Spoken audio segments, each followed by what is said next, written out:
And I just sort of stood there in the road, and I was at sort of 1,000-yard stare. I couldn't take it all in. And Aditya, who was our guide, just looked at me and he said, "Don't try to understand it, just accept it." Isn't that one of those brilliant, must-remember, think I can make great use of that quotes? Applicable probably to everything in life. Well, nearly everything. Like, why are cars built to go faster than the speed limit? Don't try to understand it, just accept it. How can something like a universe really have no end? Don't try to understand it, just accept it. And what exactly was the first person to milk a cow really trying to do? Not quite sure you can apply anything to that question. Anyway, the quote. Yes, the quote is the perfect introduction to today's photo walk, where I walk with a friend of the show, Jason Florio, the award-winning photojournalist. You've met him a few times before. He came with us to Africa, of course, and we talk today about adventure as much as anything. Plus, we end up in his studio right at the end of the show. It wasn't expected, it just sort of turned out that way. Which is this sort of, it's an Aladdin's cave of just stuff. And I get a chance to be proper nosy about the stuff that's hanging on the walls and even from the ceiling. And, we found a gem as well under some tarpauling in the garage. I think just rifling through people's studios or workplaces could be a podcast all of its own. I really do. But I think of Jason as my just do it friend, which, if you've listened to the show for a while, you'll know is one of my favourite slogans, not just in advertising, but in life. Not because it makes me want to don a pair of running shoes and pound the streets of every metropole I can find to break my personal best in a myriad of marathons. No, but for the fascinating, if not grim origins of this driving force of a slogan, which has inspired me to do some of the stuff that I'd set aside in the no pile of life for quite a few years now. If, by the way, you're a friend of this cast, because that's honestly the way I feel about you if you listen week on week, this will be like one of those moments in a pub where I go into telling a story that you've heard enough times already, and you either stop me brusquely or you go to the washroom for the next half hour. But I'm going to be proper brief. Let me talk about the Just Do It slogan just for a moment. The three words, the infamous three words, just do it, were from the late Dan Wyden, co-founder of the advertising firm Wyden and Kennedy, who said, and there's an interesting film on the show page today about this, that the phrase was inspired by the final words of a death row inmate called Gary Gilmore, who was facing execution by firing squad. And when he was asked for his final words, he said, let's do it, which Dan found incredible in terms of facing the ultimate test of what he called uncertainty and fear. And at that moment, you could just sort of, just push through it, just do it. So, the slogan's slightly different, but that's the moment. It was inspired by and from. So yes, just do it, has this rather, for me anyway, macabre sense of positivity and can-do in a way that I don't think any other phrase has. Although I do quite like, don't try to understand it, just accept it, now that that's been introduced into my life. So there's a mission today, actually, in terms of this show that you're listening to, and there's an announcement. Although it's something I've been hinting about to you, particularly on the Extra Mile show, so it won't be completely new news, necessarily. In terms of the interview part of the show this week, I can tell you this. It's not so much an interview, but a sort of chatty audio amble today. You and I, with Jason, are walking on Chobham Common, a 1,620 acre, yes, I did look it up, biological site of special scientific interest in Surrey. So it's as vast, certainly, as some of the wildernesses that we talk about, but it's very pleasant as a walk. It really is, and it's sort of a bit posh. People that walk the heath certainly don't wear walking boots with holes in them, and all their dogs have double-barreled names like Bartholomew Bertram. Anyway, I'm going to take you for this amble with Jason Florio to share our thoughts and growing excitement for next year's 2025 adventure. We're going to India, yes. And part of our time there is going to be spent riding the railways, with one specific great train journey in there as well. But I think there's a sort of sub-theme today as well, because you're going to hear a whole ream of stories at times from Jason, a photojournalist who's made it, his life's mission to go and see places, not always for work. In fact, he makes many of his projects off his own back. He might sell them later on, but they start off, the germination, the ideas start often with this concept, this dream, this desire, that's the right word, for adventure. It's as much an addition today about this idea of letting go and saying, you know what, I can do this. Never mind the barriers and the walls that I build, never mind the imposter syndrome or the reservations or the self-talk and all that stuff of life. I can do this. Because if there's one thing I've learned more than anything else presenting this show for 425 episodes now, is that we, and I'm going to include myself here, we're very adept, actually, at building walls with cement so strong that these walls that we build will likely never ever need repointing. They're the walls that stop us doing stuff. And as you'll hear, it was simply the idea of embracing the just do it notion in life that originally found Jason touching down in India. So some stories as we walk about India, the launch of our photo adventure to the Indian subcontinent, and many other thoughts today as we walk together on the Photowalk Show. Some are photographic, many are photographic, and some are really just about a curiosity for travel and people. Today on the Photowalk. But people I found really, I don't know, there was no sort of pushback to making pictures. I think people were just as intrigued at why I'd be wanting to spend my days riding the local railway. 2005, I was with a journalist friend of mine, and he'd been there a number of times. He said, man, you should do something on the urban trains, the commute, it's insane. And then I was like, there's so much more here, and life around the railway tracks as well is just fascinating. Things that separate us were suddenly all brought together because we're all on this one train journey together. Jason Florio, my friend, our friend, and today's guest as we walk together. And before I give you a flavour of what else is in today's show, let me thank the extra milers who help keep us here, and of course MPB. MPB, or as the website mpb.com, is where you can safely buy, sell and trade quality used photo and video gear online and be a part of the circular economy. I've been using them for years now, longer than this podcast has been around, and I'm very happy with the support I receive, as well as the website itself and the ease of use when it comes to buying and selling gear. Right now, as camera bodies are currently in high demand, MPB has increased the amount you get paid for any cameras that you sell or trade in. And here's how it works. You go online to mpb.com, you click the button at the top of the website that says Start Selling and Trading, and then you follow some really easy instructions where you're prompted to enter the model name, click a box for the appropriate condition, and from there your kit's collected from your front door, and MPB pays you for your camera gear within days. MPB have a price commitment which provides the right price up front. They provide instant quotes that are guaranteed for 14 days. Plus, they never, ever add in hidden fees. So make more money by avoiding those hidden seller fees when you sell to MPB with a price commitment that gives visual storytellers like you and like me the right price up front for our kit.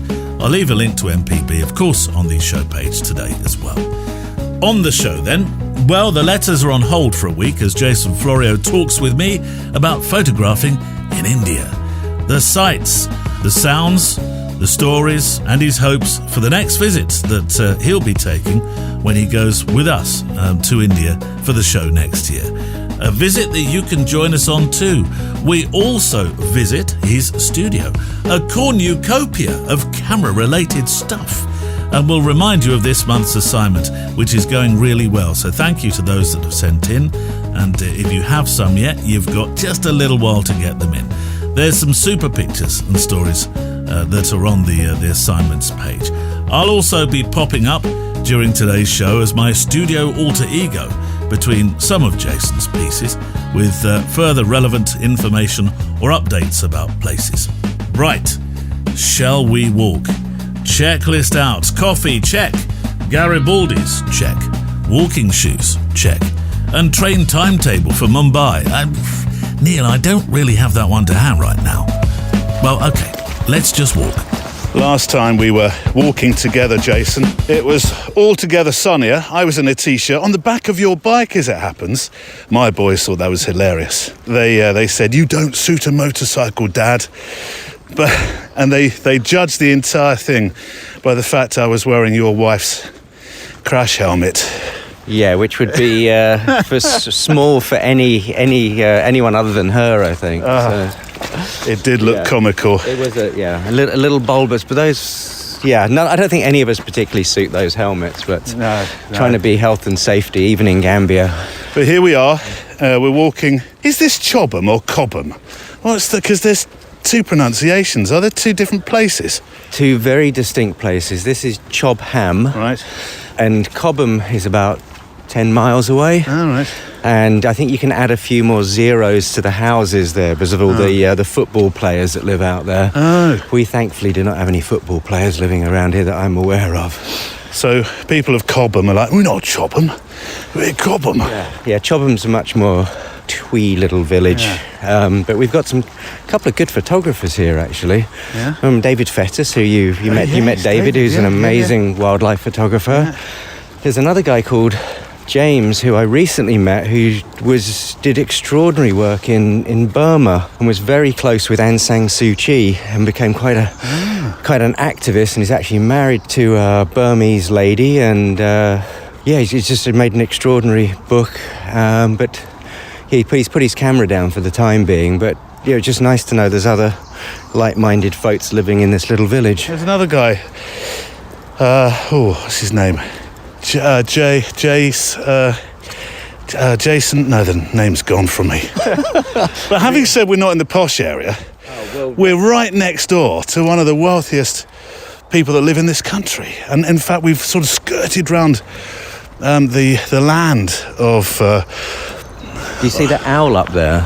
That is not actually an owl, it's actually a camera. Oh, stop it. His little eyes just flashed. I was looking then, I believed you. Who is the person that lives here? It's Sheikh Mohammed, who is one of the massive benefactors of horse racing in the UK. Right. Yeah. So, having done one great adventure, we're ready for a second. Oh, yeah? Yeah. This morning, Jason wrote me a WhatsApp. He said, we're going out to Africa before Christmas. I thought, whoa, hang on. Put the brakes on. It takes a while to organise stuff like this. Maybe you and I, yes. But in terms of doing we can't really call it a retreat, because the Gambia was not a retreat, was it? It was a bit of a death march. No, but in a very good way, though. I think it was. I had an amazing time with our fabulous guests, and we put the pedal to the metal for sure. But I think we needed to, though, to really, as I think Andy says, isn't it? Says he's got some quote about squeezing a lemon or something. Is the squeezing equivalent to the amount of juice or something like that? We'll have to ask Andy what his quote was on that. I don't recall that one, no. But we definitely squeezed, and we got a lot of juice out of it, I think. Yeah, it was an incredible time. What was your favourite Oh, it's such a lame question. What's your favourite colour, Mr. Florio? What's your favourite photograph you've ever made? No, what was one of the standout... That's a better way of framing the question. What was one of your standout moments? I think it was when you ordered the second chocolate bomb and just the expression on everyone's face. No, I don't think you did that really, but I really enjoyed it. We should just say, by the way, chocolate bomb is a dessert. Just in case you were wondering. Yeah, I mean, the river crossing to me was really good fun. Yeah. I've done it before, but it was great just to experience it with other people and just watch the expressions on other people's faces. And people made some great pictures from that moment of landing. And I think I just enjoy seeing other people being joyful, if I put it that way. It sounds a bit cliche, but... Well, you'd lived in West Africa, and in particular the Gambia, for nigh on 2 decades, on and off. So for you, it really is the experience of seeing others think, oh my God, what's happening here? Yeah, and I think experiencing it through, or watching other people experience it is... Yeah, I think we better. I should have brought my wellies. If I owned a pair. I live in bloody Chobham, I don't even own a pair of wellies. Oh, well, you should have the posh ones. There'd be hunters here, wouldn't they? Yeah, hunters. Exactly. Very Jilly Cooper. Yeah. But I think that, the joy of these, before I trip over all this bracken, crunch. Sounds like we're walking through a bowl of cereal or something. Yeah, I think the part for me is just definitely introducing a place that I love to other people and just seeing them, kind of take it in their own stride and look at it with kind of a fresh set of eyes. Yeah. Because sometimes when you've been in a place for a while, it's hard to see it sometimes, and it just becomes kind of normalised. But I think the opportunity to share it with other people was brilliant. I started seeing Gambia in a very different way. Did you? Yeah, I think it revitalised my joy of taking pictures there. Often I've been very project driven there, but it was really nice to go out and just kind of shoot what arrives to you in many ways. I think it was very refreshing, I think, in that respect as a photographer. Here comes Dexter. Good boy, Dexter. Come on then, off we go. We've got a different photo walking dog today. Dexter comes from Gambia, yes, so he's our little bit of Gambia walking in Chobham. What happened to the dog that we saw when we visited the horse and donkey sanctuary? Because you were very keen on that one. It had eyes for it. It was saying, Jason, take me home. Lucky Boy, I fell in love with Lucky Boy, but I think also Eva the vet had already fallen in love with him, but he had an owner that, which at some point, hopefully he'll be returned. His owner would come and collect him once he's well and fixed up. Yeah. So then, what way do we go? Straight on, or we're going to take the crest? Take the left turn. So, morning. So then the next adventure. Well, it was mooted. Before we went to the Gambia, the next adventure should be, or could be, India and a great train journey. And one of my reasons for that was, as a child, I remember watching Great Train Journeys of the World, I think the programme was called, or something close, which at the time, are we going left? Yeah, we'll just follow this. At the time was, who was presenting it? You know how you can age somebody by the Doctor Who's that they remember? It's very much the same with the Great Train Journeys. Who would mine have been? Oh, he was Always Look on the Bright Side of Life. What was his name? Palin. It would have been Michael Palin. Yeah. And the Great Train Journeys. Where's the dog gone? Oh, here he comes. Good boy. The Great Train Journeys that he made, our favourite ones were without a doubt India. Absolutely, yeah. I was obsessed with India for a long time, but my little preamble to my love of India was in 1997 when I was a photo assistant in New York, and I was working with a guy called Max Vadukul, who's a very successful you've mentioned him. Yeah, fashion and portrait photographer. He actually took over from Avedon at the New Yorker as one of the chief photographers at the New Yorker. And the New Yorker magazine gave Max the assignment to photograph Indian writers. So it was 1997, so it was the anniversary of the partition of India. And so we were going to go and meet all these incredible writers like Arundhati Roy, Suketa Mehta, a whole sort of legion of these amazing Indian writers. But months before that, I'd saying to Max, I said, look, I want to take a sabbatical, I want to go to India. And then I realised I just didn't really have the money and da-da-da. And I remember we were in the studio photographing Sting and Trudy. You have an amazing way of just dropping a name in, as you do of a Wednesday afternoon. Yeah. And he's interesting enough, but you've added Sting and Trudy in. Yeah, and so then I think Mac that day had sort of been asking me, well, what are you going to do in August? Because he was sort of always take August off, and I said, well, I really want to go to India, but I think I just need to pay off a few bills and bits and pieces. And he said, well, we're going to India. And I'm like, what the? And like Sting and Trudy are like, what's going on? I'm like, we're going to India. And I think, Sting had obviously, I think he'd probably quite a good experience of India and was very enthusiastic. Now we can sort of hack across country that way and then somehow come back around, and hopefully we'll end down the hill here, we'll end up at the pub, And so it was just this absolutely incredible experience. I remember sort of arriving to Delhi, and there was a lot of people were coming back from the Hajj, from the Islamic pilgrimage. And so we got to the airport, and it was just packed with people outside waiting for their relatives and friends to come back from the Hajj. And just that intensity of heat and people all in one go was just phenomenal. Yeah. And I remember there was a point we'd gone out to see this old Indian colonel, and we were driving back to the hotel, and we stopped to get some beer. And I remember getting off our little sort of minibus our little team was on, and I just sort of stood there in the road, and I was at sort of 1,000-yard stare. I couldn't take it all in. And Aditya, who was our guide, just looked at me and he said, don't try to understand it, just accept it. Brilliant. And that was my mantra every time I've been back to India, is just just be so, trying to be as open as possible to what I'm seeing and witnessing. Don't try to understand it, Understand it. just accept it. I'm going to apply that to IKEA on Saturday afternoons.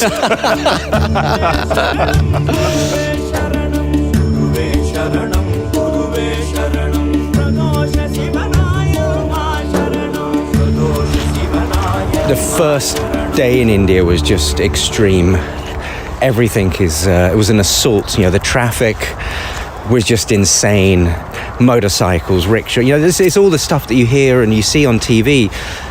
But until you actually experience it, it takes on a whole different meaning, and it hits you. It's complete sensory overload. Visually, it's just like everything is exciting. I suppose that's very similar to whenever you go somewhere for the first time. So I have a westernized version of that, something that you probably took for granted when you were living there in New York. First time I went to New York, it was exactly as I'd seen on the telly. There were proper yellow cabs. I mean, the one I mean, And it was just that sound of New York that isn't the same now, because I think Uber's there's not so many yellow cabs as what I heard from a recent guest. It's just Uberized.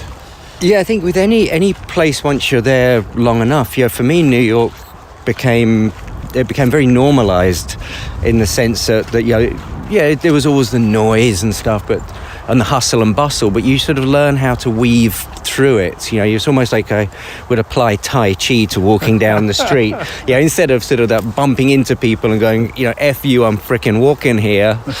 I kind of, you found another way to maneuver through it. And I guess that's the way, when we look at India, that's how people move there. There's somehow that, the traffic to me is often a sort of a sense of how people are, or representation of how people are. And there it just seemed to me, it's like if there was such a thing as road rage, it would be like a world war in in Connaught Place in the middle of Delhi. So Delhi is where you first landed when you went to India. Oh, Dexter, Dexter's got some friends. Yeah, look at these guys, Dexter. Look at that.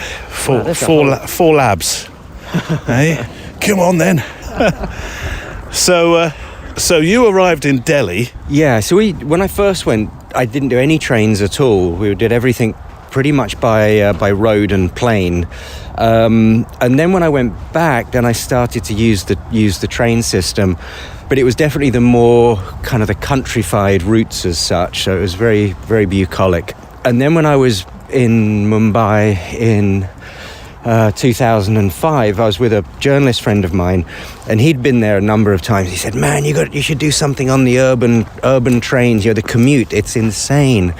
So my friends had sort of left me to go back to Europe, and I happened to find this guy at the hotel who would offer to kind of guide me around on the trains, and we spent a week just riding all the local train lines within Mumbai, all the commuter trains. Just the local ones? Just only local. Was there enough of a photo story in just the local ones? It's so vibrant. I could have spent months there, I think, because there was so many individual stories. So the first story I focused on was about what they call the dabawallas, who are the guys that deliver food to the offices.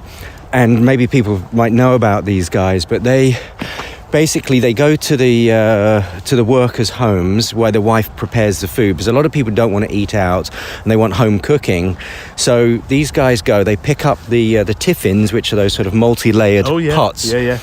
And they have basically what looks like a plank, and they load the tiffins on top of the plank, and then those are delivered to the offices in CBD, or Central Business District of Mumbai. And their rate of making mistakes on deliveries is like almost 0.000. Nobody drops anything. There's been studies of it's not about dropping, it's about delivering to the wrong people. Oh. So they have they have like 30 or so of these tiffins. Balanced precariously. So they're on this plank and they take them on the train. So I spent a couple of days with these guys as they would go about their deliveries. And so I got to, they were sort of my focus for the first few days. So I'd go to the offices with them and just generally follow them about for their days on the train. So I got to start to know the train lines a little bit.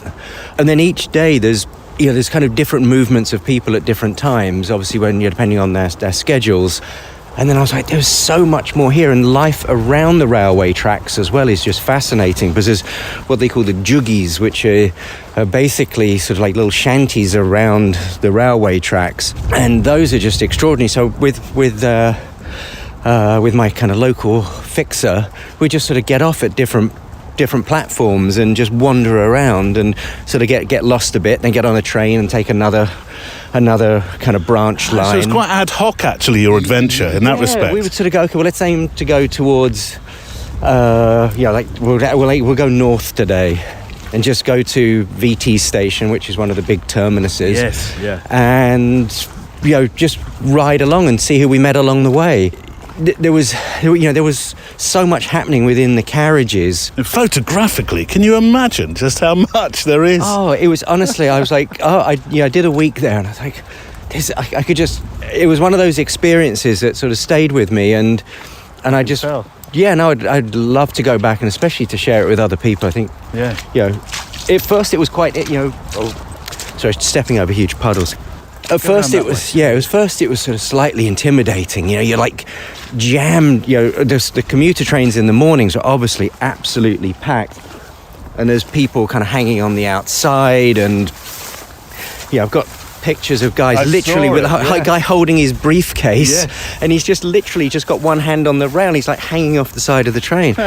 But just to see that movement of humanity, and that I think we were talking a little bit earlier about this fabulous book by Suketa Mehta, Bombay Maximum City, or Maximum City Bombay. And it's a brilliant read to have before maybe heading off to that part of the world. Essential reading. Yeah, no, it was great. It really gave me a good insight into the life there. But there's this beautiful line which I can't remember it verbatim, but basically he's talking about the people on the trains, and they're reaching out to their fellow passengers to help them on the train. And it says, sort of words to the effect, doesn't matter whether you're a Hindu, a Muslim, a Brahmin or a Jain, these hands will sort of almost like unfurl like petals to grasp your hand, to pull you in, because everyone is on the same trajectory. They've all got to get to their destination, and it was that sense of people coming together where those sort of metaphorically, all those parts, all these sort of things that separate us were suddenly all brought together because we're all on this one train journey together. A singular mission. Singular mission, exactly. Yeah. And actually, you've not done bad, because I copy-pasted. Oh, you did? Exactly what you're just saying. And it's pretty much word for word there. Oh, yeah, it was one of those lines that just triggered something in me, and around that little body of 1 week's worth of work, I couldn't have written anything better myself about it. I thought, well, I'm going to borrow Mr. Mehta's words, because he said it in a much finer form, and being a local as well. But actually, he'd lived in New York for a long time, and he'd actually got sent to Mumbai for, I think it was a writing project. So he was learning the city as an outsider Indian. So it was interesting to see it from a sort of a fellow transplant New Yorker.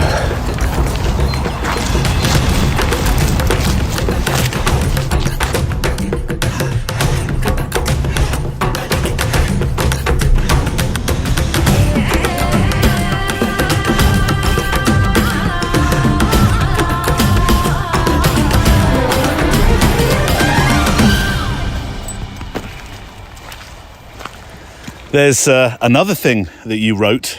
Let me read this one for you, though, and then you can comment off the back of it. It's on your website. I'll put a link to it.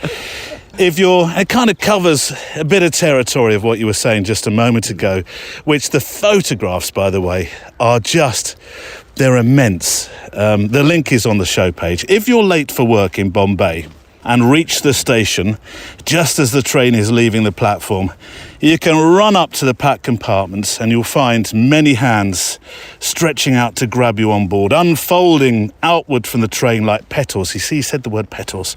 As you run alongside, you'll be picked up. Do you mean that literally, that people will pull you into the train? It is very, very literal. Yeah. Right. It was people were, again, it was just this sort of sense of sort of camaraderie that we're on this quite a difficult journey. But you imagine you've got to do that every single day. It's, There's probably not a whole lot of difference from getting on the tube, where you're getting just squeezed into very close proximity. Well, this is nothing like the tube that I've seen in London, even at rush hour. No, there's maybe not. Maybe a little the bit. doors tend to remain closed on the London tube from my recollection. There was a picture in one of the cars or carriages of pink bags of something like candy floss hanging from the ceiling. Yeah, the candy floss seller. He was a young guy. Candy floss. It was candy floss. Yeah. So I imagine he was probably going down to. There's a fabulous place called. I think we can go. Yeah, this way. Here we go. It's called Juhu Beach, and it's again. There's the sort of the train line itself, but then there's everything that obviously happens around it. And Juhu Beach is a great destination to go and spend time at, to photograph, especially at the weekends. It's absolutely packed with everything from chaps with monkeys and the candy floss sellers. It's packed. People, the Mumbai folk kind of escape their tower blocks and their sort of cheek by jowl living to come down to the beach there. And I imagine that's probably where that young guy was going to sell his wares on the beach. That wasn't for in-car entertainment and snacks. I didn't see him selling anything en route, but that's Juhu Beach. Yeah, down to Juhu Beach. Right. And there was a band I saw that you photographed that were sitting resplendent in their colours. Were they weren't the on-carriage, on-train entertainment either, were they? No, they weren't buskers. They were returning from a wedding, they were telling me. They were like some sort of military band by the looks of it, but they were these lovely chaps with all their brass instruments. And there was a young guy as well, so it wasn't just sort of a bunch of old chaps. But people I found really I don't know, there was no sort of pushback to making pictures. I think people were just as intrigued at why I'd be wanting to, spend my days riding the local railway. Well, I'm glad you mentioned this, because that was one thing that we encountered as conversation as much as anything in the Gambia, was the conversation that we had the very first night when those attending the retreat stroke adventure stroke assault on your senses was the conversation of making chat, communicating, conversing. Because one of the really important lessons that I learned on this trip to the Gambia, even though I've been before a few times, was that Gambians are aware of people making photographs, because what they don't want is Westerners returning home and making fun of them in terms of, look at the mess on the floor, or look at that building that's half finished, or, they're very proud, as they should be, the Gambians. I wouldn't say there was pushback in the Gambia, but you needed to be aware that you had to treat people with, as you should everywhere where you're making street photographs, with dignity, with awareness. In India, is it a somewhat different story? Because it seems that there isn't the same reticence to be photographed. My personal experience of being in India was that people were very open to it. I don't think there was any sort of questioning about what you were going to do with the pictures. No. I think they were just quite open to the idea that you were interested in them and their country and the environment. And I don't think I had any pushback. I've never had any pushback there at all from all the years I've visited and worked there. Almost the opposite in many cases. And especially working on the trains, where it was, you're working in very close proximity to people, so it's not like you're trying to kind of sneak a picture in any way. I mean, I was very obvious what I was doing there. Yeah, there was, especially in those sort of tight compartments, you think, okay, someone's not going to be very happy, but I never ever experienced that at all. No. More people coming up to me going, oh, what are you doing? Kind of taking an interest. Where are we here? There's an industrial thing here that wasn't here before. No, we just didn't come this way last time. It's basically I think it's like a part sort of scrap yard, but it's so strange. It's like right in the middle of Chobham Common, which is one of the. I think it's the largest area of. It's an outstanding natural beauty. Natural area. Yeah, what do they call it now? One of those things. Yeah. You know what we mean. But one of those places, yeah. But it is knockout out here, isn't it? It's just a handful of people, and absolutely that's it. Beautiful. Barney would have loved it up here. He really would. He really. I don't think he'd have liked that dog we met earlier, but that dog didn't like me much either. So I think the feeling would have been very mutual. Studio Neil here, just for a moment with some information on where we're headed. Mumbai is known to be the most populous city in India. There's a population of over 22 million. There's much to photograph, much to see, much to sense in every single way. It houses 3 of the most popular World Heritage Sites. It's a vibrant city with a rich cultural history and heritage, famous for Bollywood, wonderful street food, and iconic landmarks such as the Gateway of India. The first ever train in the country operated from Mumbai Central. We'll be riding the popular suburban trains to give us a real taste of the busyness of the rail network and how everyone works with each other just to get from point A to point B. But we'll also be wending our way into quieter, more rural areas to experience culture through a different lens. We're there during the Holi festival, a popular and significant Hindu festival celebrated as the Festival of Colours, Love and Spring. It's a cultural celebration that gives Hindus and non-Hindus alike an opportunity to have fun, banter with other people by throwing coloured water and powder in each other's direction. We'll be giving advice, of course, on how to make pictures without returning home with a lens full of powder and a multicoloured camera body. I talked at the start of the show. I know I used a bit of a graphic example in terms of the just do it ethos of life. And I remember we were walking through, I think I remember this route. We were walking through this bit of woodland when the African retreat had sort of been launched, or the West African retreat. I've got to remember the Gambia. There are many countries of Africa, for heaven's sakes. I should have learned that by now. But I remember walking through this bit of woodland, and we were in that process of just really having ideas of where we would go.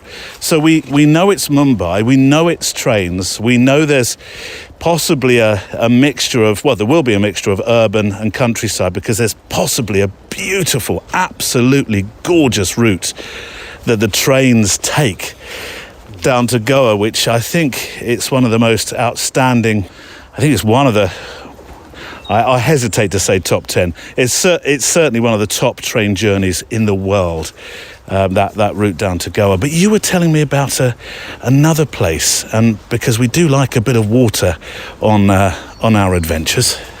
Yeah, I think we could also push down into Kerala, where these extraordinary canals, which are plied by these gorgeous barges, I would call them. Okay. And those, like big Dutch barges, or? Oh, yeah, sort of, but definitely, with an Indian flair to them. So not like pirogues. Not like pirogues. No, these are very poshy, as certain friends of mine like to say. Poshy? Poshy. You can tell the boys come back from West Africa to Chobham, can't you? And I've got to relearn English. How do you say that in Mandinka? It's Chobham, by the way. Chobham, sorry. Yeah, I don't see any Chelsea football players jogging through the bush here training. So. No, not at all. So Kerala, I think would be a great addition to getting off the rails and getting onto the river, and having maybe a day or two floating along, and the food looks absolutely incredible down there. And again, just moving at a different pace would be great after I've done a few of the longer train journeys in India, which they're a slower pace in terms of they sort of passengers on board. They sort of definitely rattle along, and they're quite noisy. But again, it's just that's the experience of being there, and you kind of order your food at one station, and then you pick it up at the next station. Fantastic. Hang on, we've got to navigate another section of mud here. Hold on. Bear with us, other listener. Dexter's looking confused on this one. Where are you going to go, Dexter? That way, yeah, just follow the dog. I wouldn't follow Barney, I wouldn't follow Sabak a lot, because you just come out looking like a chamois leather. There we go, Dexter knew the way. Well done, Dexter. Perfect. So I love that idea that you order your... That would be a bit like not Paddington, at Reading Station, if you know the line, by the way. Thinking, right, I fancy myself a nice dish of... I'm going to use an Indian dish now. Now, we'll talk about food in a minute, but I fancy a nice danzak or something, and order it in Reading, pick it up at Paddington. That's a genius idea, yeah. And that's all very doable. And I like the idea of this sort of, you can obviously do the first class cabins. Last one I did, I just did it as I think it was like a sort of second class. But there you're really, people are just on their bunks, and you get to talk to people and hang out, look out the window. The chai walla is walking up and down the train, sipping on your tea. Now, I think we can go this way. We are lost, aren't we, Mr. Florio? Yeah, I left my phone at home, which actually feels really good. It's liberating, isn't it? Liberating. Let's go up this way, hold on.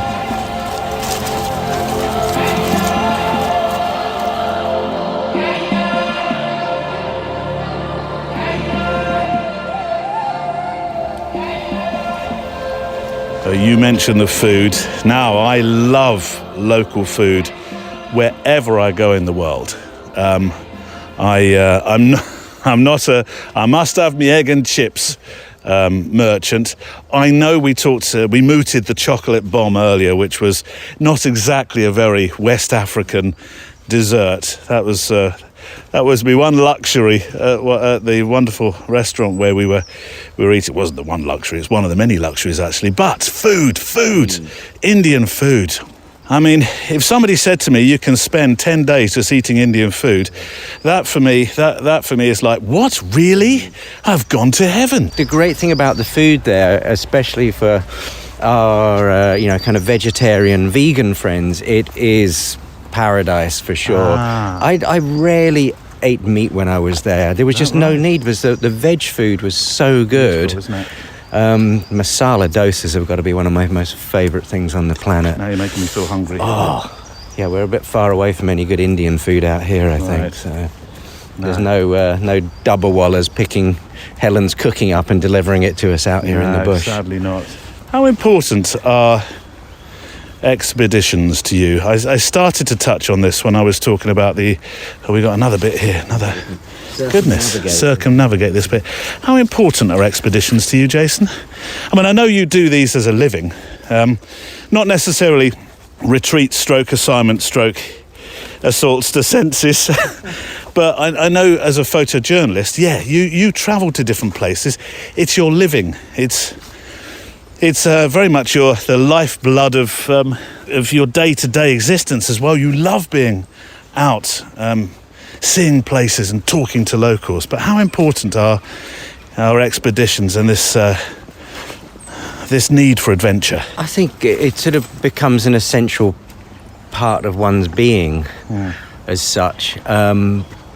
It's nice to be back here in Chobham, but I'm definitely, as much as our little bush march sort of satiates a few needs, but I think the idea of just exposing yourself to the world, which maybe that sounds very weird, but exposing your core, your soul, or whatever it is, to those experiences, and just having enough faith in humanity that, maybe going back to the Siketa Metta quote, that you will be picked up, and you won't fall by the wayside, and you're not going to be trampled underfoot. That to me, those things are. It just constantly puts my faith back in humankind, despite all the dreadfulness on the news.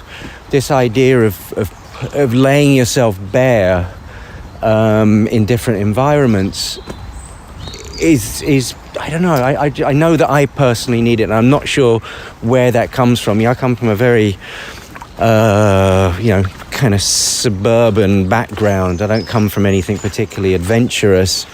And I don't know where that drive or need is in me, but I know that I need to have it to be happy in life, I think. I very much felt that. Oh, Dexter, here we go. Wait. We'll put Dexter on the lead, I think. We've got the road coming up. We have found civilization. We're going to have to continue this conversation after lunch. Yeah. Or we can... No, I don't want to sit out on the road with all these cars going past. We'll get round to the... Oh, is there another bit? The pub. We're going to get to the pub. This is not the pub, actually. This is the... no, I know this is... Asian restaurant. Actually. Yeah. Now can we stay here? Well, look, we're arriving at the pub. We'll continue our conversation in a moment. I want to... Do you know what I've got at the top of my mind? It's a dish that I always... there's a sense of amusement when I order a kurai, because it always sounds like a kurai. Sounds like you're in... And I'm so sorry to those who live in Birmingham for my terrible Brummy accent, but a chicken kurai is the only thing I can say that makes me sound half Birmingham. Is it Australian? I'm not sure. I don't know, but it sounds a kurai. A kurai. We're back soon on Chobham Common with Jason. Now, the assignment is going very well, actually, this month's assignment. Christopher Herwig set it, and you'll hear from him in a second as he reminds us of what the assignment is this month, getting some cracking pictures in. So please keep sending them in. The email address to send them to is stories@photowalk.show. If you can resize your images to 2,500 pixels wide, you're an absolute superstar, you are. If you can't, don't worry. Send the full res through. I'll do the heavy lifting for you. On that note, quite a few pictures. I say quite a few. It's probably about a dozen or so have come through recently that they've come through super small. Sometimes as little as 200 pixels wide. I think, obviously, it depends what email you're using, what app you're using, but I think some of it's being resized without your knowledge. So it is. So if you're sending pictures through, do make sure that they don't go super small. I'm not quite sure how you do that, because they leave you probably and you think, no, that's right. And then you get an email from me saying, could you send them through just a bit larger, please? Anyway, if you can send them through 2,500 pixels wide, perfect. We're getting into a pickle here, aren't we? A pixel pickle. So let me just play you what this month's assignment is. Good luck with it. I think it's great. This month we're doing single words. And let's see what you make of this one. The Photowalk assignment. This year, our assignments have taken on a different form. They are one-word assignments. So we'll give you a word, interpret that word, and then take it out and make a photograph. Christopher, I think you're very well placed to set a one-word assignment for this month. What will that word be? I've chose the word overlooked. I like it. And yeah, I mean, I think, just to give a little explanation, I think there's so many times that as photographers, we either go out on an assignment or we go looking for photographs, and we want to have some ideas. We want to have done some homework. We have some preconceived notions of what we're going to photograph. Yeah. We go out and there's things that we would just never photograph. And those are kind of the things that just become overlooked, and they, for various reasons. To try and find value and meaning out of some of these objects or people, I think for me, has been an incredible experience as a photographer. And not only, challenges your creative ability in terms of making these overlooked items exciting, but it also, there's a storytelling aspect about it. It's this sort of these unsung heroes, these underdogs, whether it's a person, whether it's an object, whether it's a place. Yeah. Overlooked. I like it. Okay. So good luck with this month's assignment. Send your entries to stories@photowalk.show. Stories@photowalk.show.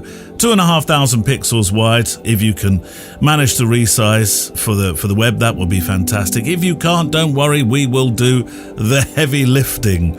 Right, let's return not to Chobham Common this time, but following a nice lunch where we did talk a lot about India, without the tape rolling this time. But following lunch, we returned to Jason's, I can only describe it as, is it a den? A cave? You decide.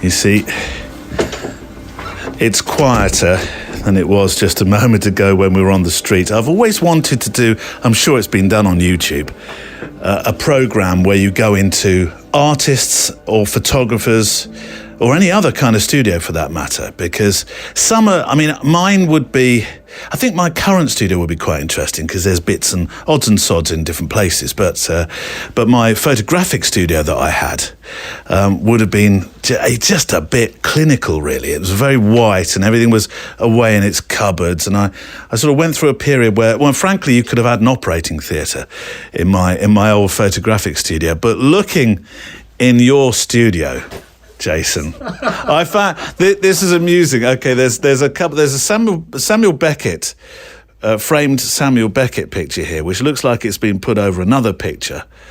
I think it's a mural. It's a mural. It was in Notting Hill Gate, and Helen bought it for me as a present. Not the mural, but the picture of the picture. I was going to say that's nice, but above it, I can't believe when you look at the stuff you have in here, this Aladdin's cave of things that you are actually trying to just position the frame above it perfectly so it's completely straight. Nothing else in here is straight.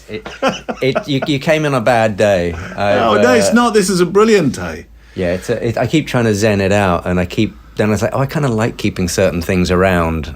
Some people say that I used to work with, and forgive me, Ian, I don't know why you would listen to this programme, but there was a producer I worked with in my early radio days called Ian, who was a very good producer, went on to work for, I think, World Service Radio 4 and various other things. His desk was an absolute You could not, I couldn't find anything on it, but he would know where everything was. I'm not suggesting that's your office, by the way. But there was a quote, isn't it? Never trust a man with a clean desk. Yes, who said that? The man who had the cleanest desk, yeah.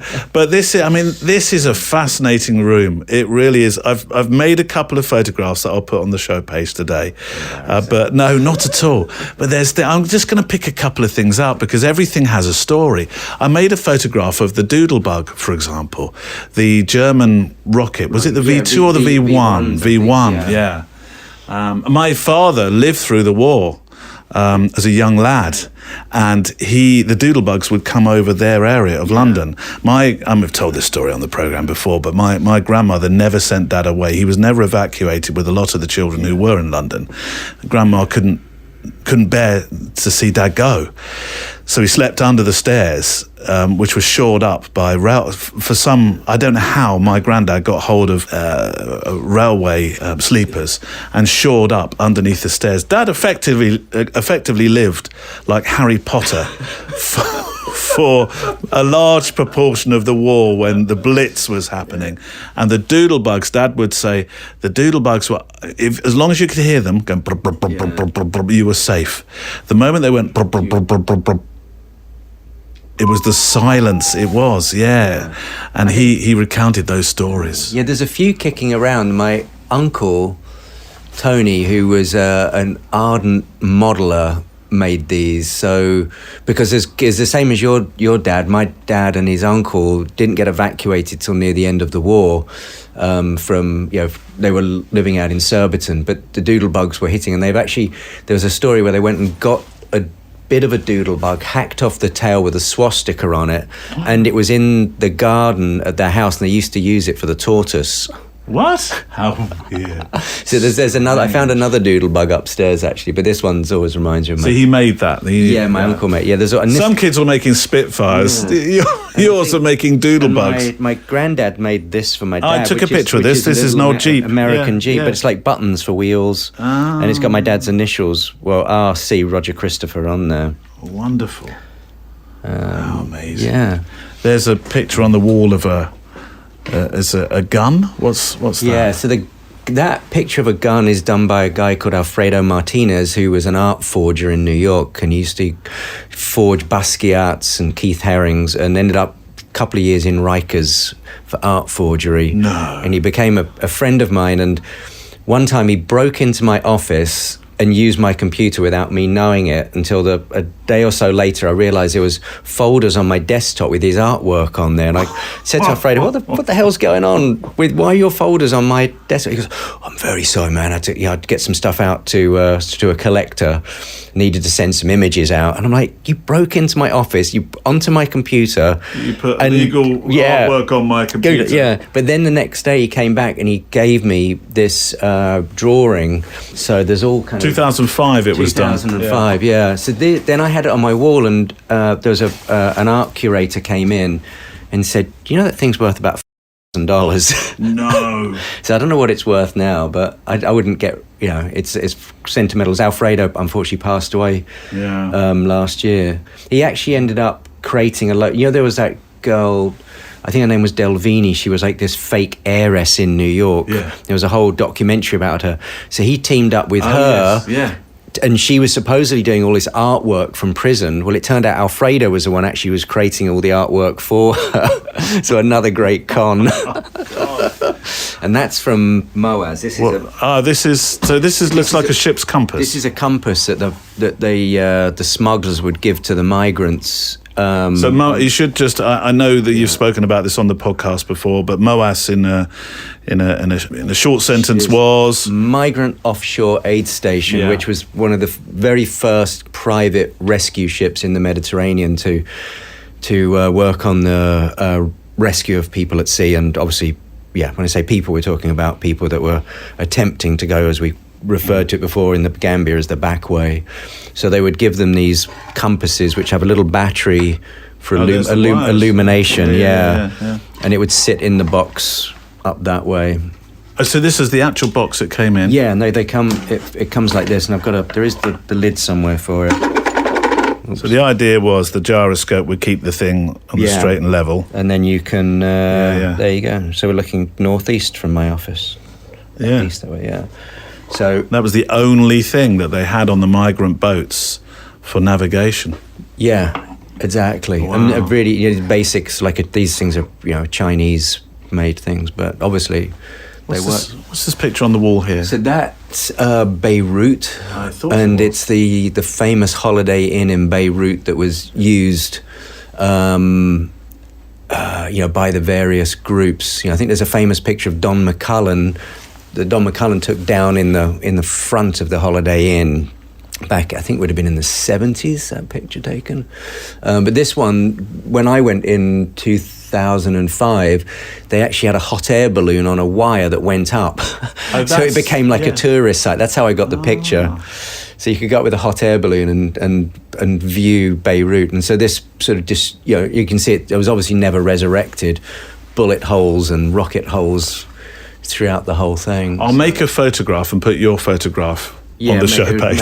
A photograph of a photograph. Yeah, instead of me rabbiting on about it, it's better to see it. So. It's absolutely shell and bullet ridden, isn't it? Yeah. No, amazing how it's still standing. There was one of my friends that a guy became friendly with there. We were trying to get access to it, because he said back in the day you could go in there and there would be where the snipers would be sitting. There'd be sort of like empty sardine cans and stuff where they'd been sort of holed up.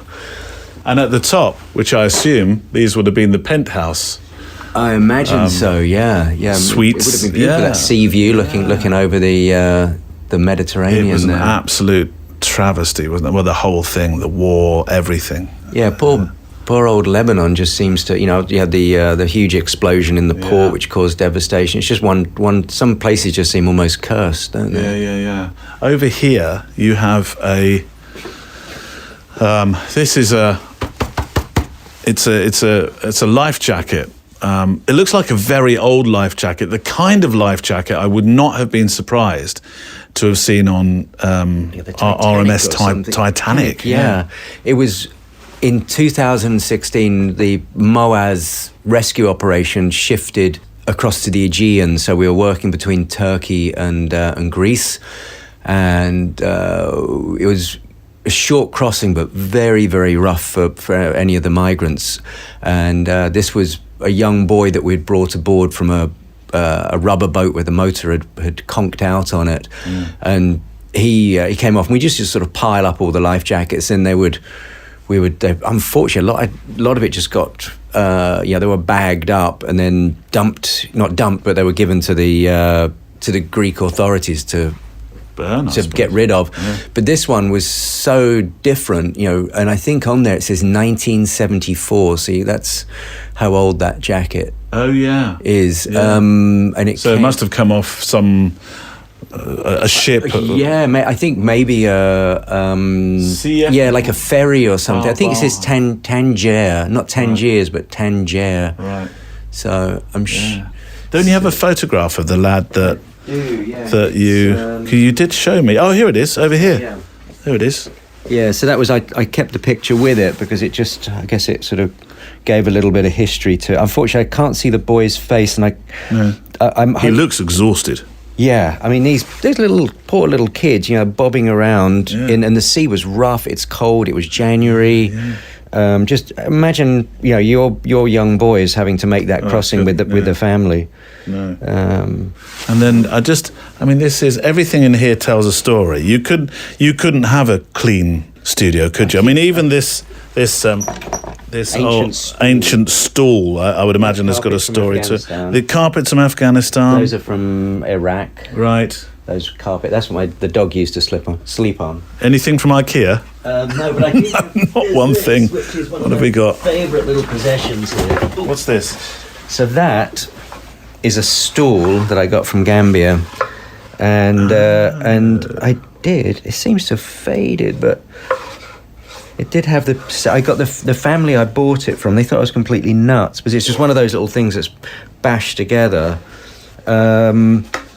Yeah, this is a Saturday afternoon DIY job with it is. It's literally with a harvest spider in it, by the way. Is that what they call them? Harvest spiders? Harvest spiders, I think. But I just thought the patina on it was particularly nice. It's lovely, isn't it? So, anything else in here that we should know about? I mean, everything has got value, isn't it? let me see. So this is a collodion print done in collodion, not print, but a collodion. A wet plate. A wet plate glass. And it was made by my friend Marcin, who's a crazy Polish photographer, and he brought all his collodion equipment to the Gambia. So you imagine working in 100 degrees heat, trying to process collodion. This was one of the successful ones. There was a couple of ones which died, but he's got an exhibition in Poland, and there's a little video of him working in the streets in amazing. I'm not sure which town he's in, but it's great. So he's working in probably better conditions. I don't know whether we were able to do this, because I don't know whether this is very nosy of me now, and I feel a bit naughty doing this. Have you got the lights on? This is the garage. Okay, right. Hold on. So this I started to tidy at the weekend, believe it or not. This is not tidy. Right, over here. Look at this. Hold on. Let's navigate our way around. Underneath this tarpaulin, in a photographer's studio, is... I mean, this is audio, so what's not happening here is you're not seeing it, but hopefully you'll hear the reveal of what is underneath the sheet here. What is this? This has got a Ford brass radiator. Brass radiator's just come alive. It is so it's a 1911 Model T Ford. So this was my dad was, I think ever since his youth was obsessed with Model Ts, and this is one that he used a lot. And when he passed away, I kind of ended up become the custodian of it. Yeah. So I will take you out, Neil, one of these days. I love driving it, and it's... Have you driven it recently? I before Christmas. I haven't had it out since Christmas, but it fires up. And my mum and dad used to do rallies all over the place, Ireland and Europe and all over the shop. And it's in the proper colour that only Model T Fords came in. In black, black. Absolutely. You can have this one, sir, in black or black. Yeah, this one's definitely black. It's got a lot of brass on it. That's why these ones are kind of a bit more sought after, because after that, then the one that's over there, which is very hidden, is another one. That's a 1923. But that one was the one that my dad bought with my granddad back in the 60s. Yeah. And so that's been in the family since the 60s. That one's a hard top. It looks a little bit more like a Bugsy Malone type car. What a fantastic! This is. It's a paradise for just stuff. But not for, you definitely, if you've got a sort of a streak of neat freak in you, you'd freak out. This would not be the place to come, would it? My mum kind of pops her head around the corner. She goes, "You guys have got to get it sorted out." But, I don't think you should ever get this sorted. Yeah, no, it's going to get... I'm revamping part of this down here, so it's going to be very organised and a bit more clinical. I tell you what, let's go through this one. I want to ask you don't hurt yourself on the way back out. So. A few more photographic questions before we close. Hang on. What's that? So the trawlers, this one and the other one was given to me. So I've been working on a little project with a group of retired trawlermen up in Grimsby. Oh, yeah. So it's been my kind of step into working in the UK. I went up there with Paul Hudson. Oh, really? Yeah. I went to the fishing museum. The fishing museum's incredible. It is. It's amazing. It's absolutely extraordinary. And so I've got this lovely group of fishermen that I've sort of become friends with, and the guys all in their sort of 70s, 80s. One guy I've interviewed the other week was in his 90s, a former skipper, and one of them, Jeff, aka Barney Rubble, gave me this print of the Ross Tiger, which is at the museum. You can actually go on the Ross Tiger. Yeah. So this was, I think, painted back in the, I'm not sure, 60s or 70s, but he said, "I've got so much memorabilia and stuff, I want to give you this." And I said, "I can't take that from you." But these fishermen are the most generous, soulful human beings that I've met. They're absolutely extraordinary bunch of guys who've, when we sort of talk about people being in conflict or whatever, I mean, what they went through in the North Sea, just absolutely extraordinary. If you, apparently I asked what would happen if a man went overboard and they said, "That's it, there's no turning back. you're bobbing up and down like a, whatever the analogy is I'm trying to think of. There's no turning back. If you go overboard, you're overboard. Yeah. These guys had some insane stories. Martin Grant, who's one of the fishermen that's sort of taken me under his wing, I would say, and brought me into their fraternity.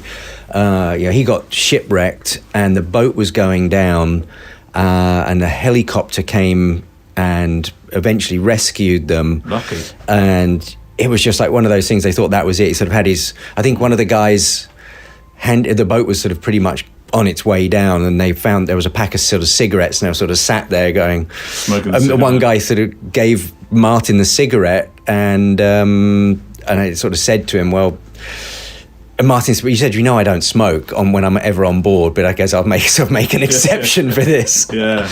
But they... They're like the condemned man. There was a weird story about the last meals of condemned there's an amazing photo people story. Photo story like on trays of food. That's it. Yeah, it was incredible. I must try and find it. It's a bit grim, but I found it amazing how people would choose Diet Coke to go with their last meal. I was thinking, if there's ever a time, just have the full VAT version. But that's interesting. You're interviewing people, and So that's part of the way you like to work when you make your photos, isn't it? You'll actually interview them. Do you do it in audio, or is it written down? We've been doing it's video, so audio, obviously for audio and visuals. Yeah. So which is kind of the way I worked. When we did with the victims in Gambia, it's essential to get them speaking in their own voices. And I just felt with these fishermen, I went up for an assignment for Bloomberg, and it was to do with a sort of a post-Brexit town. And I met a couple of fishermen, and I came back down and said, there's something about these guys. I think we've got to go back up. So Helen came with me, and we did 2 trips back up at the end of last year to meet more of the fishermen. My next thing is to go back up and meet more of the fishermen's wives, because obviously they played a very important role, because they were the ones that were raising the families, looking after everything while these guys would be at sea for 3+ weeks. I'm pretty sure that it was the fishermen's wives that campaigned for better working rights for their husbands. Yeah, it was called I think it was called the Scarf Rebellion. I think it was some women from Hull. And those were ones that were fighting for the better conditions on the boats, because there was a season where a number of boats went down and a lot of people were lost especially from Hull.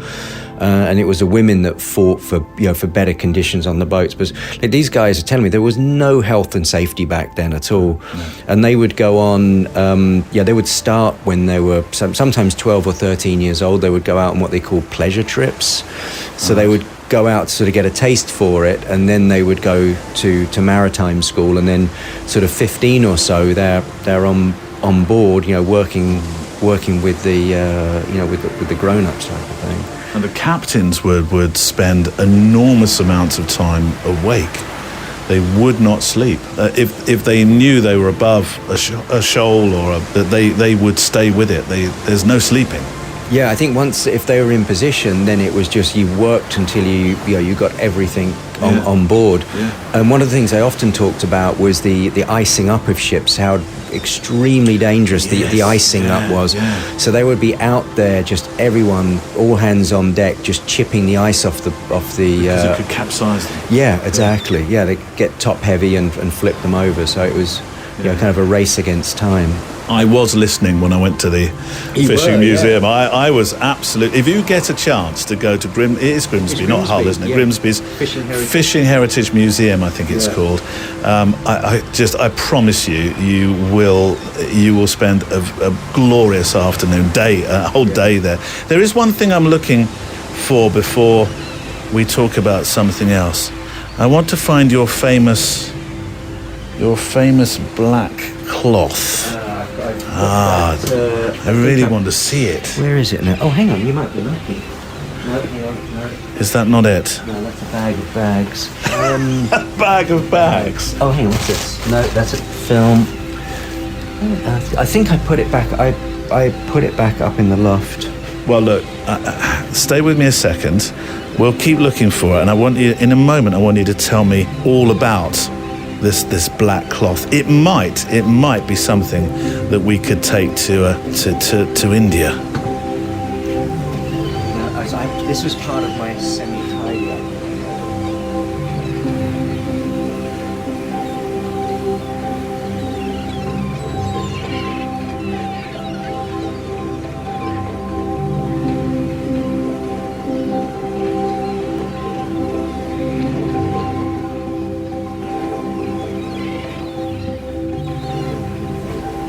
Upstairs somewhere. We haven't found the famous black background, but I tell you what, you can tell us about it, and I will link to the part of your website that has this. Well, you're going to tell us the story, so the story's there again. But if you see the pictures that were made with this backdrop, I can only describe it as almost like something from a proper Hollywood movie where people used to paint a backdrop to look like something real behind the subject. That's the best way I can think of to describe it. Tell me about the famous. It belonged to your, was it grandmother? Yeah. So the cloth, it belonged to my dad's mum, and so back to World War II. Right. So it was actually used as a blackout curtain. That's right. And then somehow my mum's mum, my other grandmother, got it, and I don't know how or why she ended up with it. And unfortunately, they've all gone to ask them. But back in the late 90s, when I was my first trip to Gambia, I thought I would just take a black cloth to sort of isolate people to make the portraits. So I was very influenced by, somewhere on my bookshelf here is Mike Disfarmer, who's an amazing American photographer from the 40s, 50s. And Disfarmer... What a beautiful book. I've never seen this. You've never seen Mike Disfarmer? No, well, I've heard of Mike Disfarmer, but I've never seen this book. Yeah, just extraordinary, very, very simple portraits. He would use it's a daylight studio in Heber Springs, Arkansas. Oh, it's all artificial, all natural light. Just natural light, yeah. And so people would come in from the farms and come and have their pictures taken. Maybe like on a Saturday they come in to get groceries and bits and pieces, and some of them would properly dress up. Yeah.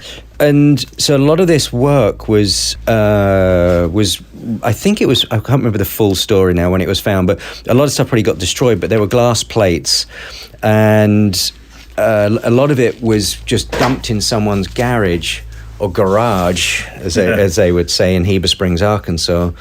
And all that work was, a lot of it was restored, and I think Richard Avedon was behind part of getting funding to get the work into a book form. Yeah. And so I'd seen this Disfarmer book, and I thought, okay, that's what I'll do. I'd go to Gambia with this black cloth. Yeah. So I asked my grandma where I could, because my grandma was a seamstress, so I asked her where I could get some black cloth from, and she said, well, let me have a look. I might see what I've got in one of her boxes of stuff. Yeah. And pulled this black sheet out.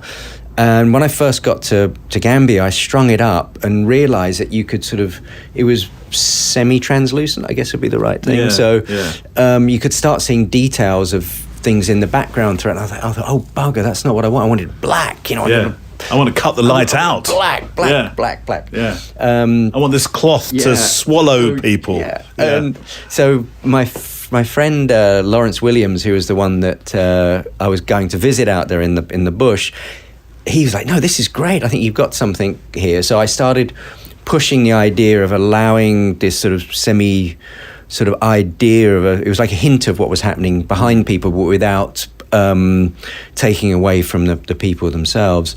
And then I used it for a number of projects. So that was all black and white. And then I pushed into using it in colour, in Gambia again, and in Burma, and in Somalia, and Mogadishu. And so there, and I did bring it with me back to Gambia when we went on this trip. So I wanted to go and I took it, and I wanted to meet some of the people I'd photographed over 20 years ago, and I was only able to photograph 2 of them. And when I got the film back from the lab the other day, there was some bloody light leaks. So I think each one, there might be 1 or 2 frames out of each one because I wanted to shoot. I do have them on the digital camera, but I really wanted them to shoot them the same way as I shot them 20 years ago. So with the we'll call it a translucent, if there's such a thing as a translucent blackout blind, with this cloth, the people in front of it, your subject, are lit naturally, I assume. There's no artificial light. No, I never work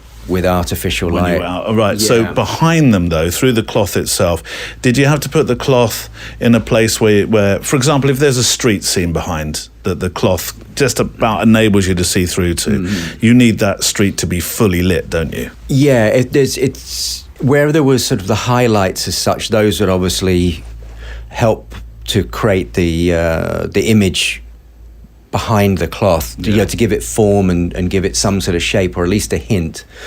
So I tried to sort of position the cloth where the cloth would be in a sort of more of a shade or backlit, and then the background you would get this sort of slightly painterly type effect on it. Yeah. It feels very strange, actually, just to bring us back round to India and this idea of us setting out now on this adventure. And I'm going to tell you more about it in a moment, so you understand where our thoughts with this are and how you can come and join us on this adventure, because I'd love you to be there with us.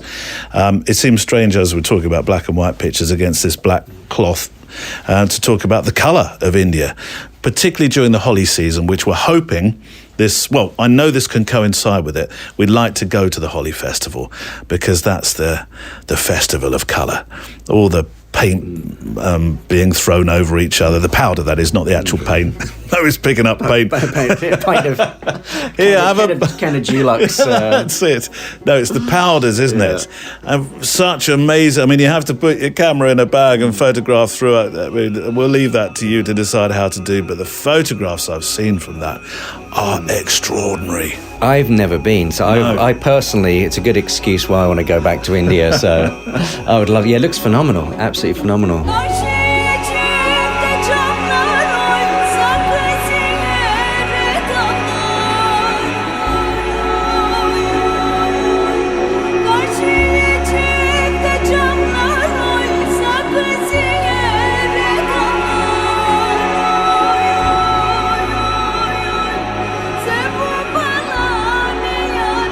Of course, as we regularly hear guests say, there are no rules in photography.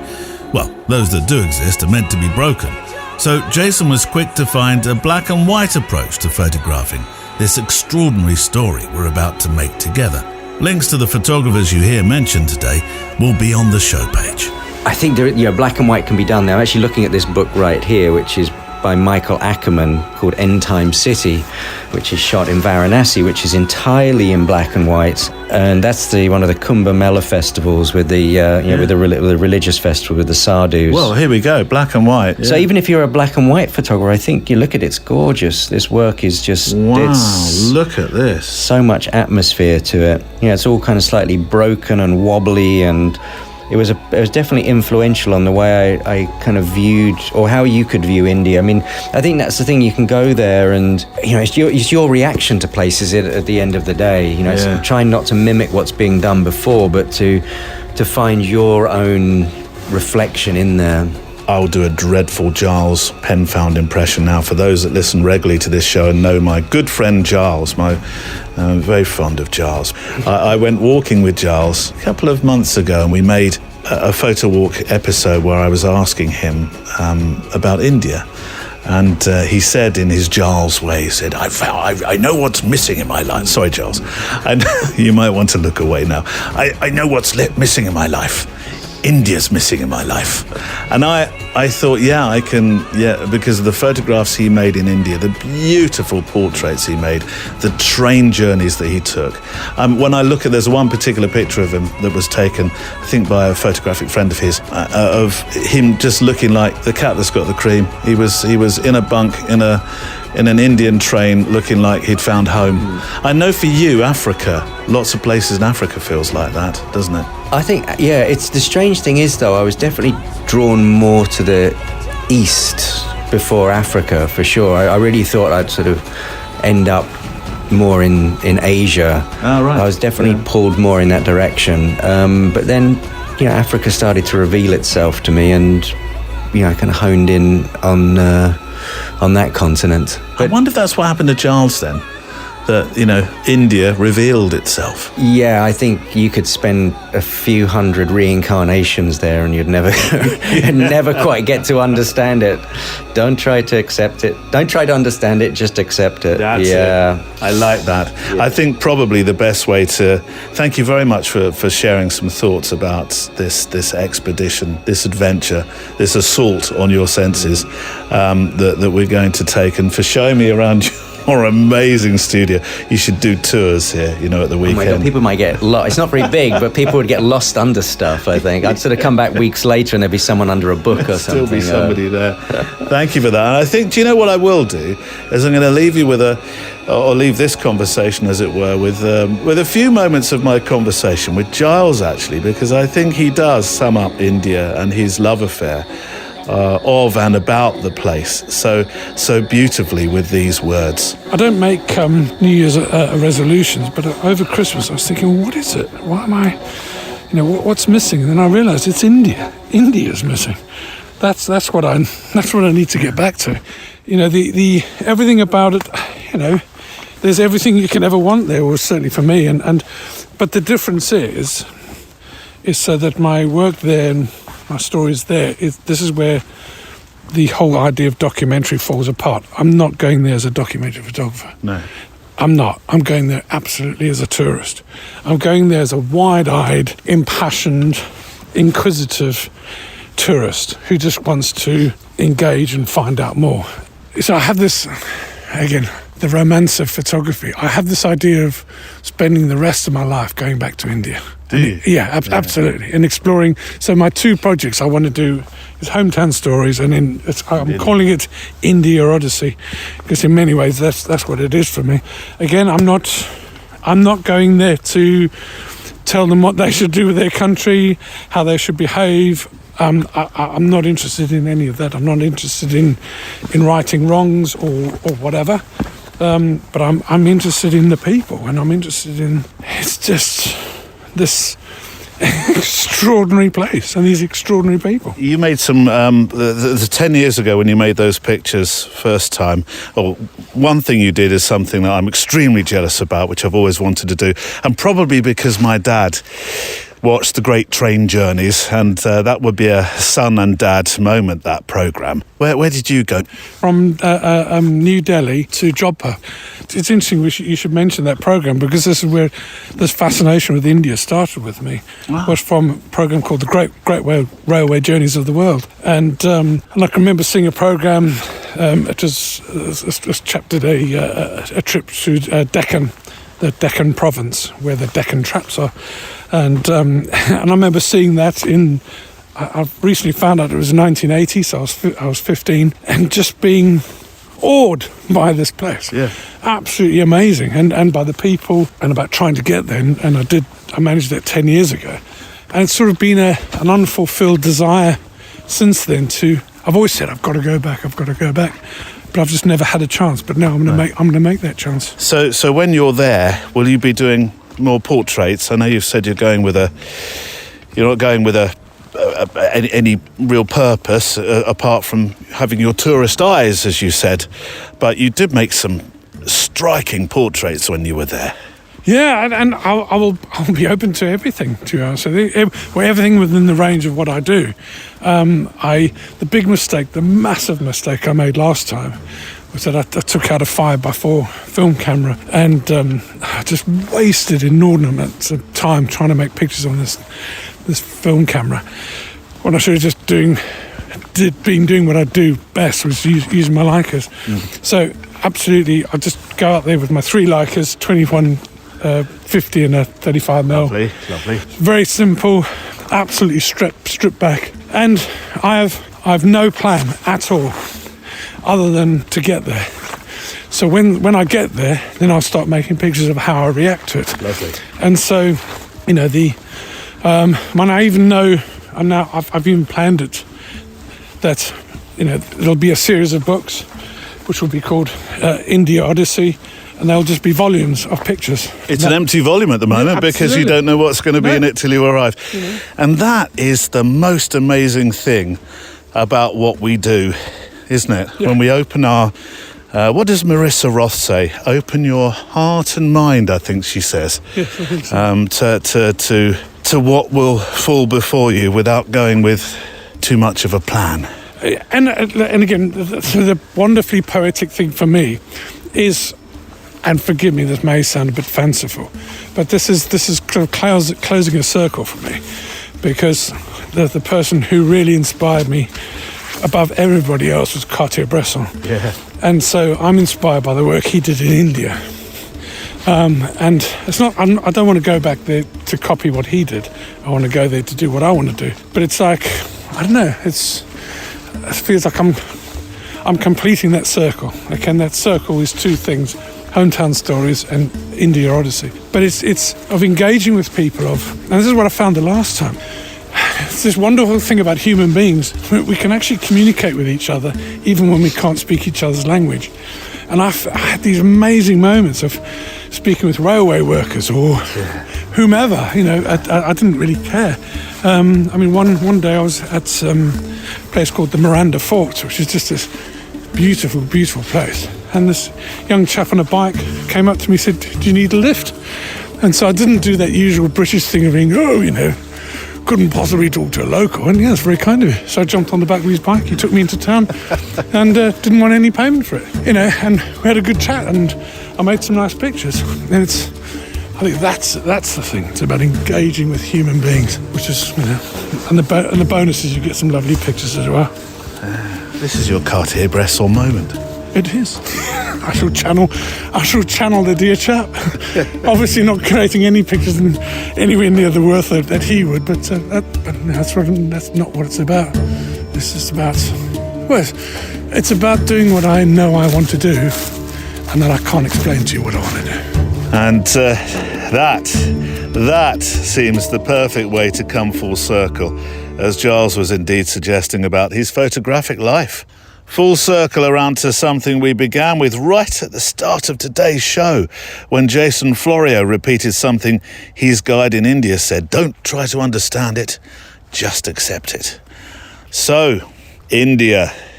There's a page on the website where you can register your interest to come with us on the 2025 adventure we've planned with our cameras and, of course, sound recorders, as that'll be part of something we'll be doing to bring texture to our storytelling. This is an adventure where whatever you carry on your back, including camera kit, will be everything you can bring. The way Jason travelled, the way Giles travelled. So camera, notepad, passport, spare pants, in both transatlantic meanings of the word. But most of all, bring your curiosity and allow your sense of wonder to do the rest. All you have to do is get yourself to Mumbai. We will do the rest.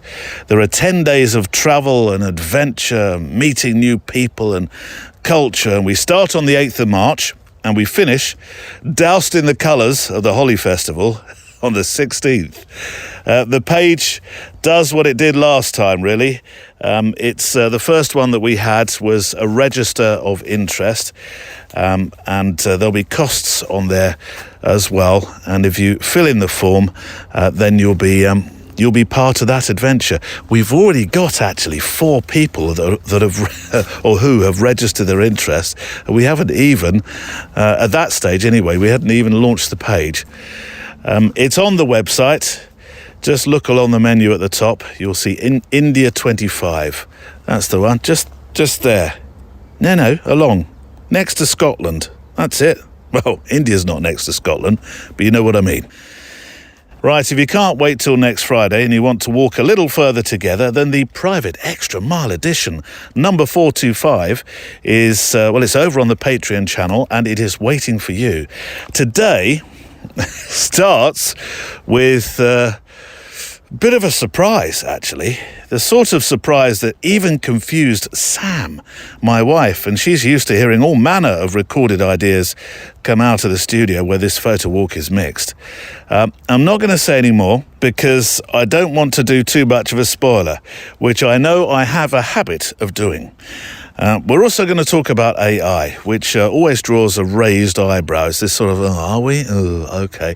I'll give that one a miss. No, don't, because you'll miss the surprise at the start. I'm going to suggest, though, we're going to talk about AI through a slightly different lens, including a shoot the breeze conversation with a friend of the show, Simon Blakesley, who has the coolest photographic job in the whole widest world. He is an aviation photographer for an airline in the Yukon.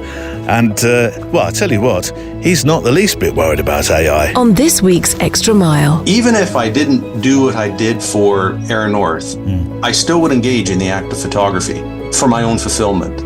It goes to something that I think in an interview that you had with Giles Penfound a few weeks ago, where when you asked Giles what his why was, and he just says, well, because I have to. And I would apply that. That struck so deeply within me that I don't think I would be fearful of AI, because never, ever could it take away from me because I have to. The Extra Mile is part of our private Patreon channel, where our wonderful community of supporters, our walkers, our photographers who want to help keep this podcast here week after week make a modest or generous monthly or annual contribution. And I'm very thankful to you, Extra Milers, that you do so. Thank you so much for that. I mean that from the bottom of my heart. Our PS to the show is to come, but before that we need a play-out song just to make some final frames to or think about what's been discussed today. Now, I am not above sometimes playing a song that you may have heard before as the closing theme to the show or the play-out song. There are a handful of tunes that I turn to support the feel and the theme of the programmes, though usually I do give it a little bit of time if I am going to repeat a song as a play-out, but not today. Oh no, because this song, the one I play so you can digest what's been said and even make some more pictures to as we sign off on the episode, this song was featured at the end of Giles's episode, which was edition number 417, which isn't so long ago. It was at the tail end of January. But given our conversation, our chat today, the theme of the programme, I think a beautiful, nay hypnotic Indian piece of music would be perfect. And though I do have a few to choose from, I kept coming back to this when I was listening through music a couple of days ago from Prashant Naidu, called Calm Mind, featuring this wonderful voice of Harshini Iyer. And there's another reason too, because every single time I've listened to it, and I've listened,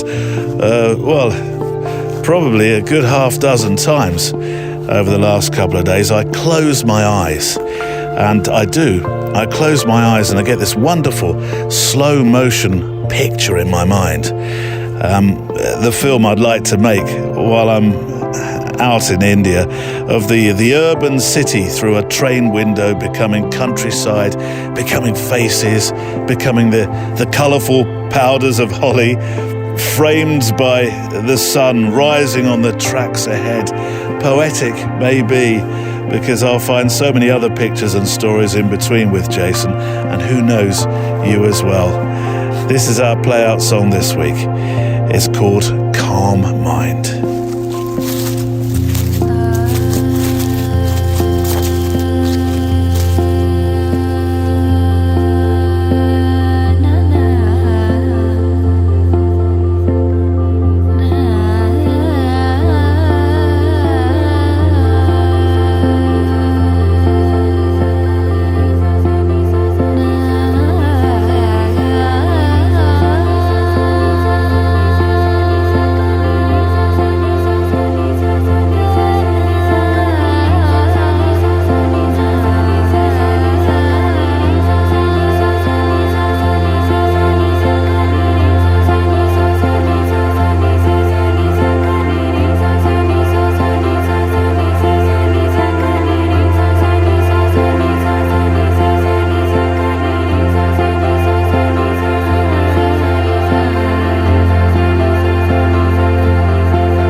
I just sort of stood there in the road and I was at sort of 1,000-yard stare. I couldn't take it all in.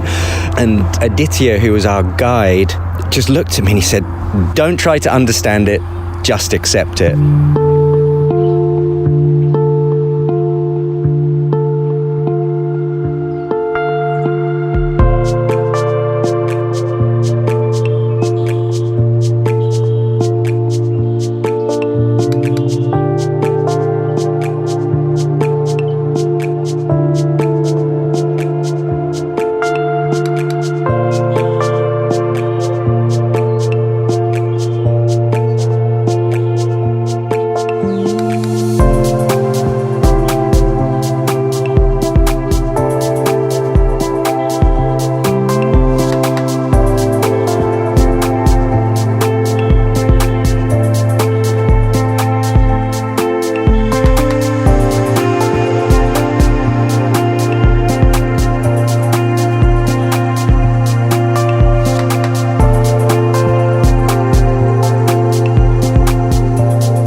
I think that's becoming one of my favourite world music songs. I do, and I absolutely adore Hashini Iyer's voice. A link to the music we use in the show is our play out, and the names that you've heard referenced today will be on the show page, including links to Sakutu Mehta, Mike Disfarmer, and India through the lens of Henri Cartier-Bresson. Also the pictures Jason Florio made when he was in Mumbai. Just a few closing thoughts before the PS. My sincere thanks to you if you are or you're about to become an extra miler. My promise to you is that we're going to keep building this wonderful community of kindness in the photographic and walking world, a safe place to share our thoughts about this thing that we love. Now, if you can help me, please, I'd be grateful. On the show page, there are some handy buttons that help you share the show. They're underneath the player if you go to the show page. But also be sure to press the like and subscribe button in your podcast app. And if you can leave a review on Apple Podcasts, I nipped in and saw that a few of you had. Thank you very much. Then that really does help the show get shared. Is that it on the list of housekeeping, Neil? Yes, I think it is. Except to say thank you to Neil Ford, who looks after IT, Andrea Gilpin, who's across Instagram, and Kelly Mitchell, who look after our Facebook members. Write a postscript for the show. Today I've chosen, and it might seem a bit obvious, but I think there's very good reason for a visionary so unique and indeed special to India, the revered leader and advocate of non-violent resistance. And even my other listener at this point is shouting out Mahatma Gandhi as if it's some kind of pub quiz finger on the button question, I'm sure. But yes, I've chosen one from Mahatma Gandhi, which is, I think, simply palpable. Very difficult to top the first quote we opened the show with, but I think this is pretty good. Live as if you were to die tomorrow, but learn as if you were to live forever.